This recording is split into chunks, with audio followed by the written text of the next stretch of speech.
Meus queridos alunos, breve intervalo e voltamos. 4 blocos para falar sobre os pressupostos, né? Agora você já sabe quem é o sujeito passivo da Lei Maria da Penha, da Lei Henri Borel.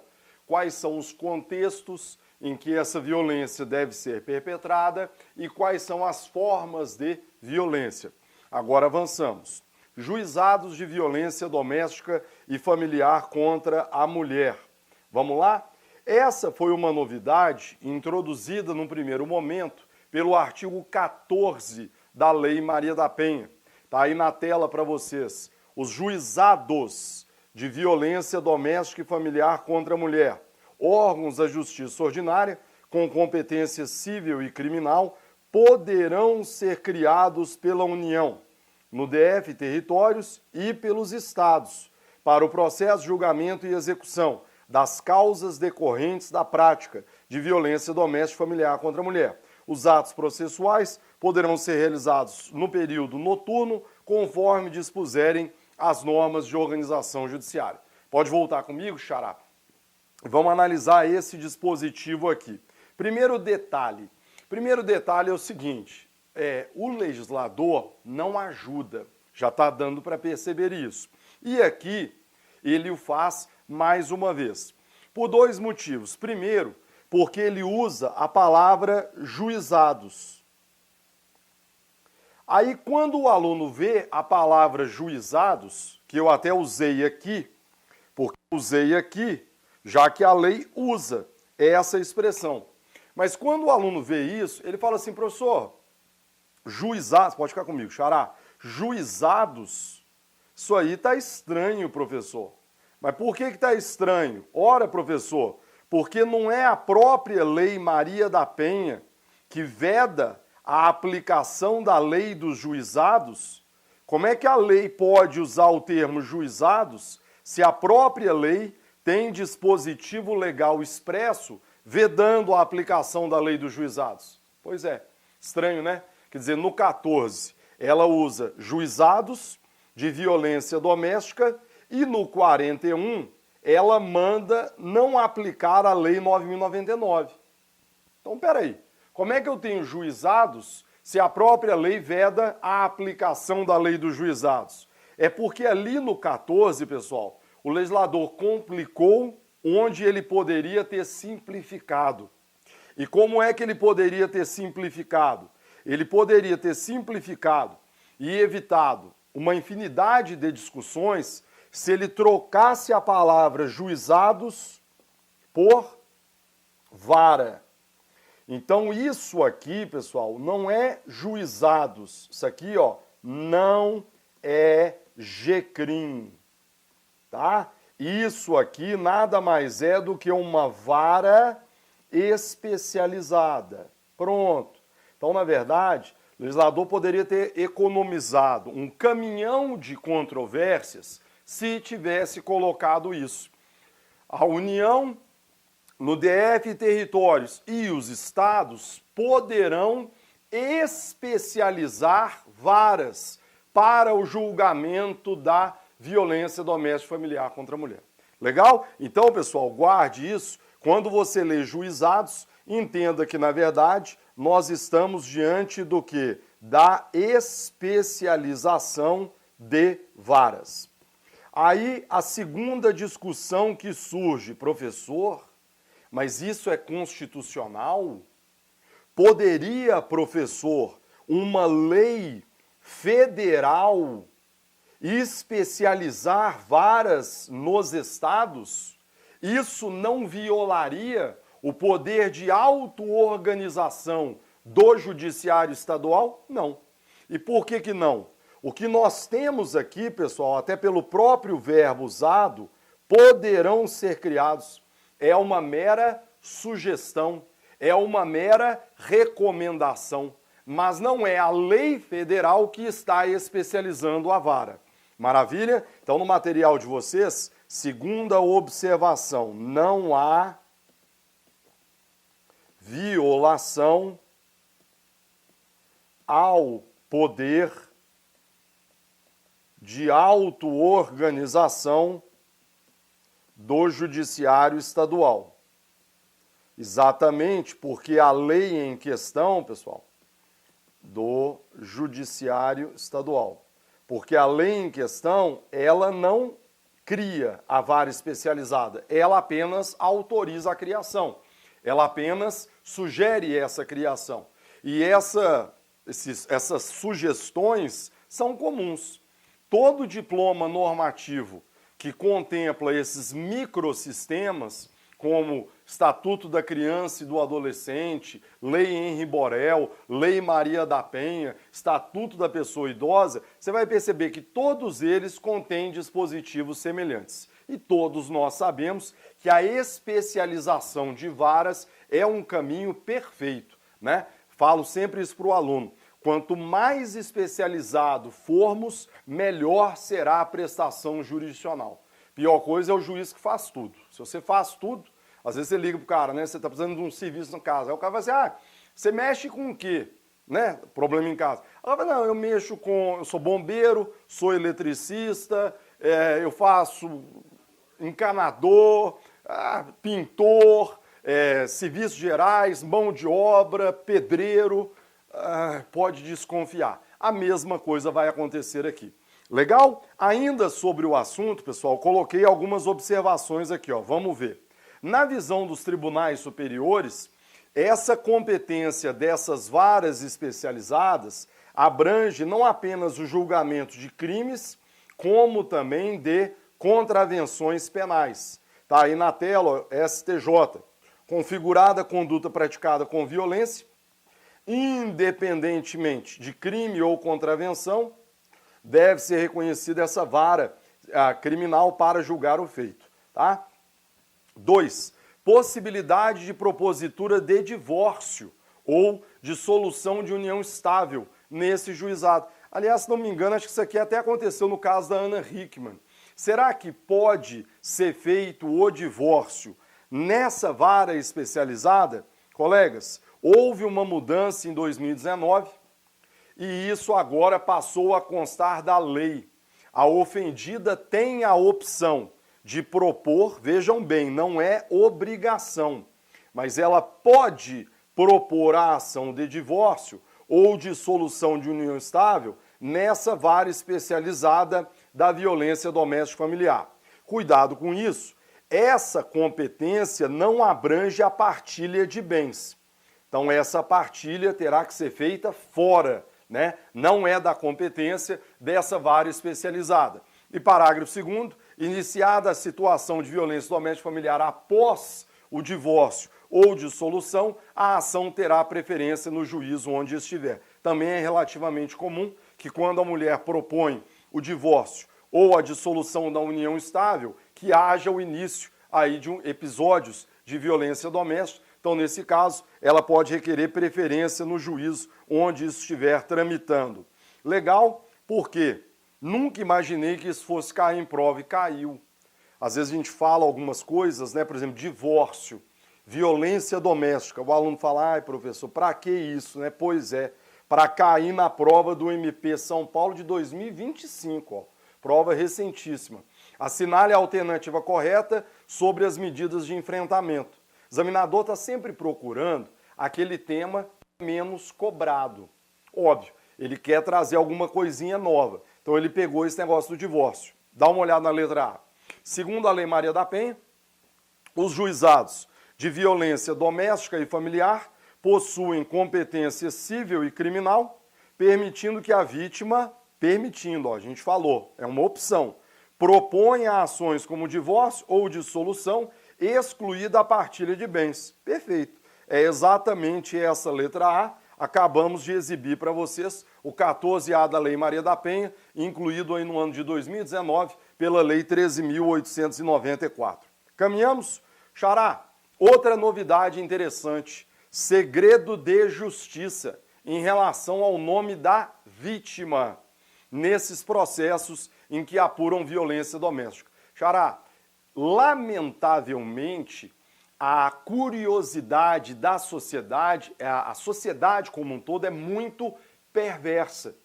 E em muitas situações, a mulher tem medo de vir a público denunciando episódios de violência, Não apenas por ter medo do agressor, mas também por ter medo desse preconceito que a sociedade coloca sobre ela. Já falamos sobre isso nas aulas de processo penal, né? Vitimização primária, secundária, terciária, são temas importantes que merecem sua atenção.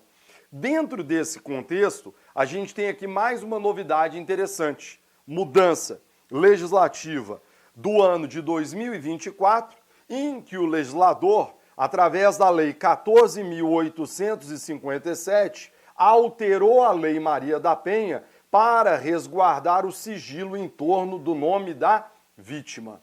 Tá? Então é comum que isso aconteça, e principalmente nesses casos de pessoas mais famosas, de pessoas aí de grande notoriedade, vez por outra você escuta o nome do agressor, mas a lei passou a resguardar o nome da vítima. Dá uma olhada na tela comigo.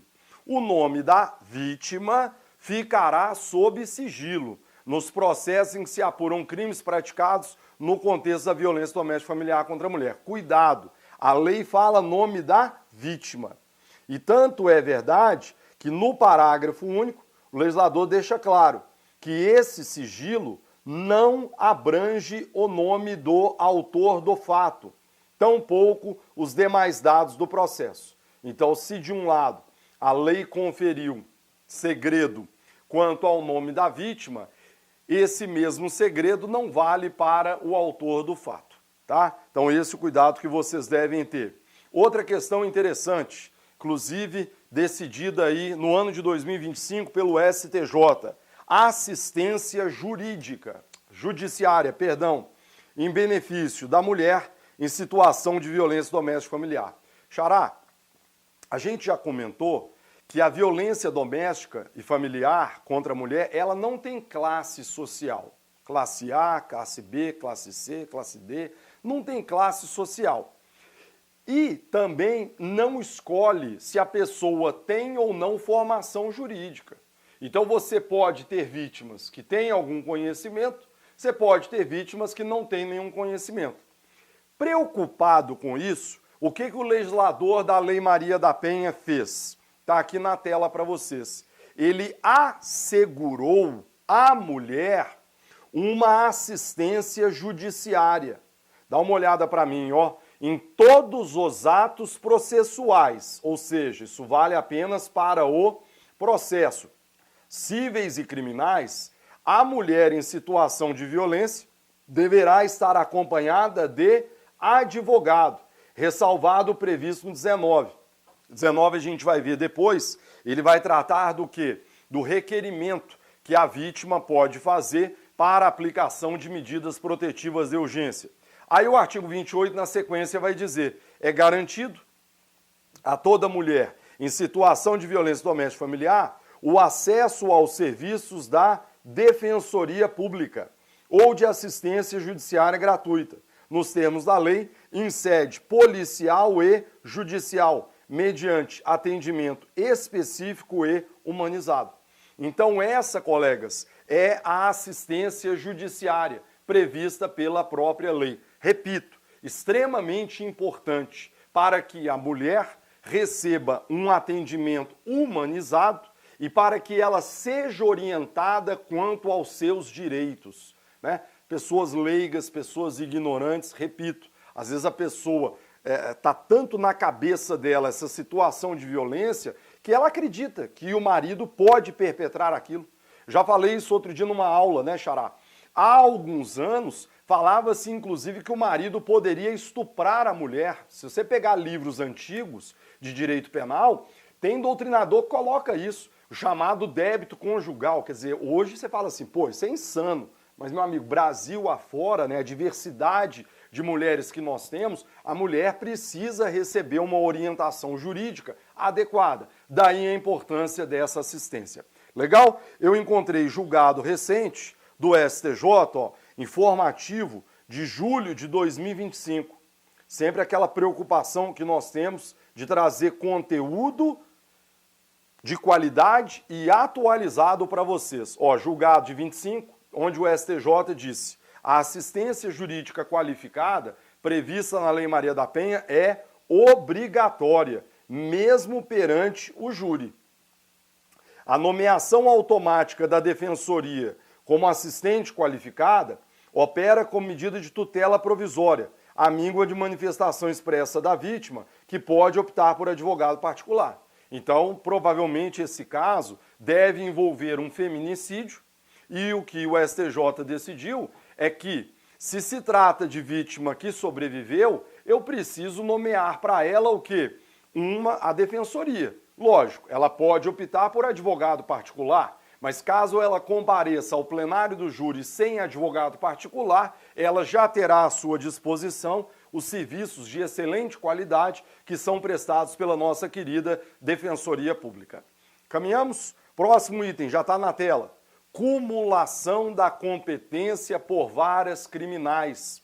Pessoal, nós vimos há pouco que o artigo 14 da Lei Maria da Penha fala em juizados, né? São os juizados de violência doméstica e familiar contra a mulher, que, como vimos, nada mais são do que varas especializadas. Perfeito. Este é o cenário ideal. Então, num cenário ideal, eu devo ter numa determinada comarca uma vara especializada de drogas, uma vara especializada de organizações criminosas, uma vara especializada de violência doméstica familiar contra a mulher. Mas, professor Renato, o que fazer se não tivermos tantas varas disponíveis assim para especialização? A própria lei passou a prever que, nesse caso, você pode outorgar essa competência a uma vara criminal. Está aí na tela o 33, de novo, né? Quer dizer, você deve ler o 33 em conjunto com o 14. Então, veja. Opa! Enquanto não estruturados, então, enquanto não criadas as varas especializadas de violência doméstica familiar contra a mulher, as varas criminais poderão acumular as competências civil e criminal para conhecer e julgar as causas decorrentes da prática de violência subsidiada pela legislação. Será garantido o direito de preferência nas varas criminais para o processo de julgamento das causas referidas no caput. Legal? Então, repito, pode ficar comigo, Xará. Se eu não tenho uma vara especializada, isso aí pode ser outorgado a uma vara criminal que pode acumular essa competência, tá? Já discutimos isso. Essas varas especializadas são constitucionais? Sim. Tá aí na tela, não há violação ao poder de auto-organização do judiciário previsto no 125, parágrafo 1º. Aliás, esse tema foi trabalhado expressamente no julgamento da ADC 19. Vejam, o artigo 33 da Lei Maria da Penha fala da criação dos juizados, na verdade não é o 33, é o 14, não implica usurpação da competência normativa dos estados quanto à própria organização. Então foi aquele comentário que eu fiz para vocês há pouco, até escrevi, né? Não viola o poder de auto-organização do judiciário estadual, foi exatamente o que o Supremo decidiu. Colegas, ainda em relação a esse artigo 33, há uma outra questão interessante, que eu coloquei aqui como observação 2. Outorga dessa competência cumulativa a vara dos juizados especiais criminais. Pode voltar comigo, Xará. Renato, como assim? Pois é. Isso aqui aconteceu lá no Distrito Federal. Valendo-se do artigo 33 da Lei Maria da Penha, tiveram a ideia de outorgar a competência dessa vara especializada para os juizados especiais criminais. Então, olha que loucura isso. Aplicaram o 33 e aí, meu amigo, jogaram para o GCRIM. Veja bem, que já tinha competência para o julgamento das infrações de menor potencial ofensivo, também jogaram para o GCRIM a violência doméstica e familiar contra a mulher. Com tantas varas criminais disponíveis, eles jogaram essa competência cumulativa justamente para uma vara de juizados especiais criminais. Aí a pergunta que fica é, e agora? Como é que nós resolvemos isso? Cuidado, e muito cuidado. Por quê? Primeiro, se trata de impo, então eu até brinco, né, em sala de aula, que provavelmente, pessoal, como é que o juiz vai resolver isso aqui? Antigamente, hoje é tudo processo eletrônico, resolveria-se isso como? Com a capa dos processos com cores diferentes. Antigamente era assim. Então, aquilo que fosse infração de menor potencial ofensivo era capa laranja. Aquilo que fosse violência doméstica era capa azul. E por que isso ajudaria o juiz? Para ele saber que quando se trata de infração de menor potencial ofensivo, eu posso aplicar a Lei 9.099. Quando se trata de violência doméstica, o artigo 41 da Lei Maria da Penha veda a aplicação da Lei dos Juizados. Outro detalhe interessante, quando se trata de infração de menor potencial ofensivo, qual é, ou melhor dizendo, quem é o juízo ad quem? A turma recursal. Quando, no entanto, é violência doméstica familiar contra a mulher, vai ser o Tribunal de Justiça. Porque, na verdade, essa vara do GCRIM, ela não está atuando como juizados especiais criminais. Ela está atuando como uma vara criminal qualquer. Então, o julgamento dos recursos deve ser direcionado para o respectivo TJ, obviamente, no âmbito da Justiça Estadual. Para a gente poder finalizar esse tópico, pessoal, alguns temas relevantes aqui. Primeiro, crimes dolosos contra a vida praticados no contexto dessa violência. Renato, como assim? Pois é, a gente sabe que quando se trata de crime doloso contra a vida, e o melhor exemplo é o feminicídio do 121A, a gente vai ter o tribunal do júri. Tudo bem. Então, crime doloso contra a vida vai-se embora para o tribunal do júri. Tranquilo. Então, aqui vai haver o julgamento, obviamente, com a presença do juiz presidente e dos 25 jurados, 7 dos quais irão compor o conselho de sentença. A grande controvérsia que surgiu é se a primeira fase do júri poderia tramitar nessa primeira fase. Então, se a primeira fase poderia tramitar nessa vara especializada de violência doméstica e familiar contra a mulher. E o que os tribunais entenderam? Que sim, não há problema nenhum. Logicamente, a competência dos juizados de violência doméstica e familiar contra a mulher exaure-se com a pronúncia. Então, essa competência iria até eventual pronúncia, impronúncia, desclassificação ou absolvição sumária. Pronunciado o acusado, aí ele será levado a julgamento perante o tribunal do júri. Tá? Então, cuidado com isso.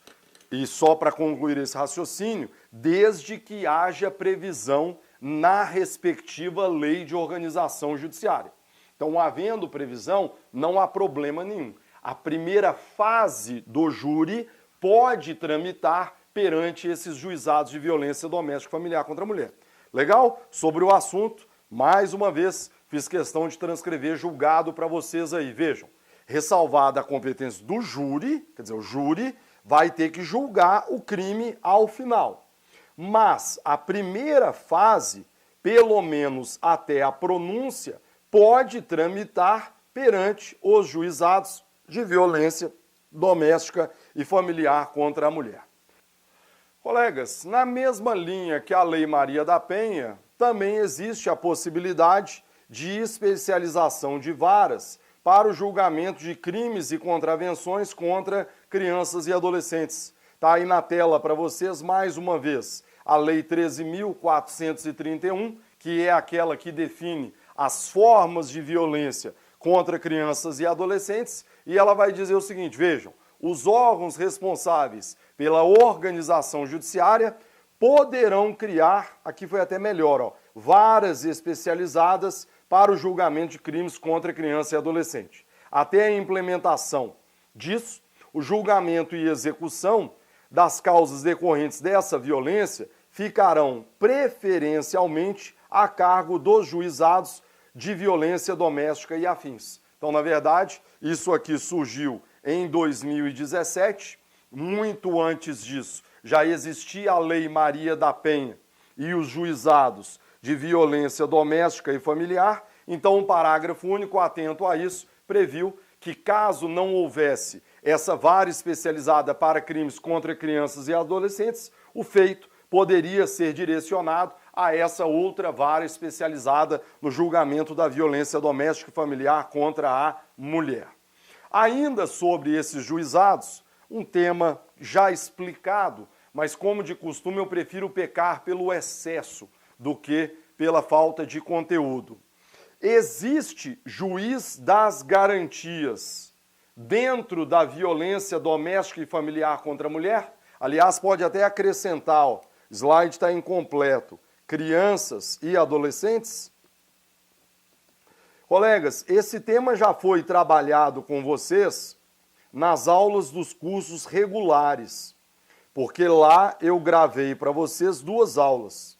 Mas é porque o curso de Lecrim, verdade seja dita, eu acho que o aluno pode comprar separado.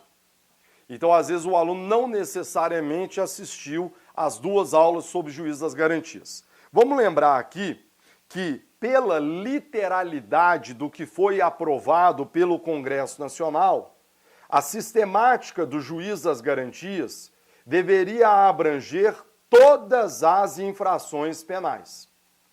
Não foi essa, todavia, a conclusão fixada pelo Supremo Tribunal Federal, no julgamento daquelas 4 ADIs, 6298, 6299, 6300 e 6305, tirou a violência doméstica e familiar, sob o argumento, eu particularmente não concordo, de que nesses casos é importante que seja o mesmo juiz, atuando na fase investigatória e também na fase processual. Eu acho, assim, um argumento fraquíssimo com o devido respeito. E aqui, a primeira a advertência que eu falo sobre isso. Hoje em dia, Xará, essa política de cancelamento, de beligerância, de guerra, essa em que vivemos, qualquer coisinha que você fale, ela é tirada do contexto para que você seja demonizado, para que você seja exterminado pelas redes sociais, né?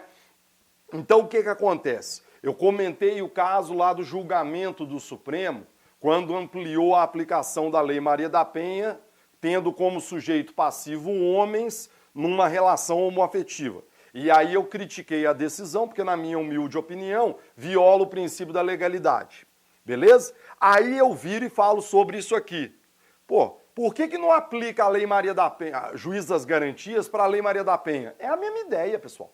Deveria valer para todo mundo. O Supremo tira. Então hoje, se você ousar criticar algum dispositivo da Lei Maria da Penha, nossa, mesma coisa. Você vai tomar porrada, mas você vai apanhar igual criança pequena, né?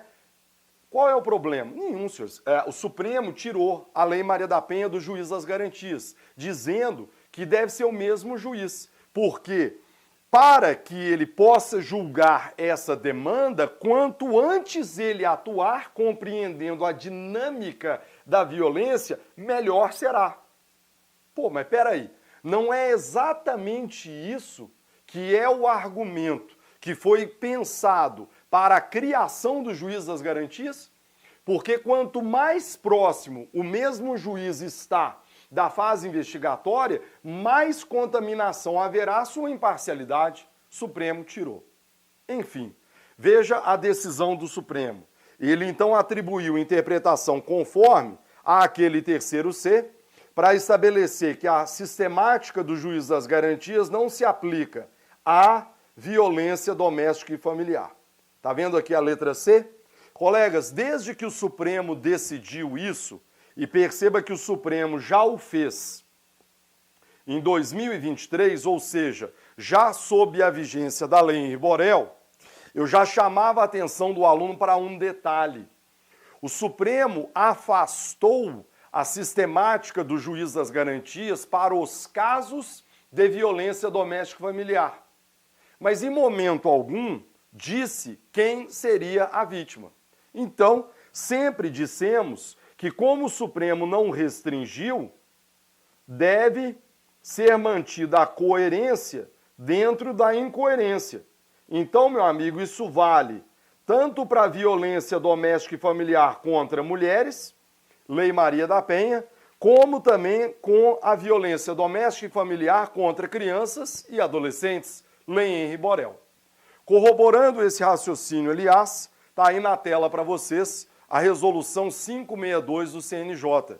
O CNJ regulamentou essa matéria e, corroborando aí esse raciocínio que a gente já fazia, perceba que ao afastar a aplicação do juiz das garantias, ele vai dizer violência doméstica familiar. E aí ele vai citar a Lei Maria da Penha e a Lei Henri Borel, deixando claro que não se aplica a violência doméstica familiar contra a mulher e a violência doméstica e familiar contra crianças e adolescentes. Maravilha? A aula quando tá boa é assim, xará, eu tô indo embora, nem tô percebendo, tá batendo 30 minutos aí toda hora, eu nem tô percebendo. Mas eu tenho um detalhe. Nós vamos para o 6º bloco hoje. Legal? Como são 2 aulas sobre o assunto, eu prefiro já na primeira ir para o sacrifício para não corrermos o risco de na próxima aula, nem em 6 blocos, a gente conseguir terminar esse conteúdo. Só para vocês terem uma noção, no meu material, sempre atualizando semestre após semestre, são 322 slides que eu preparei. Nós ainda estamos no slide de número 125. Então, breve intervalo, a gente volta já já.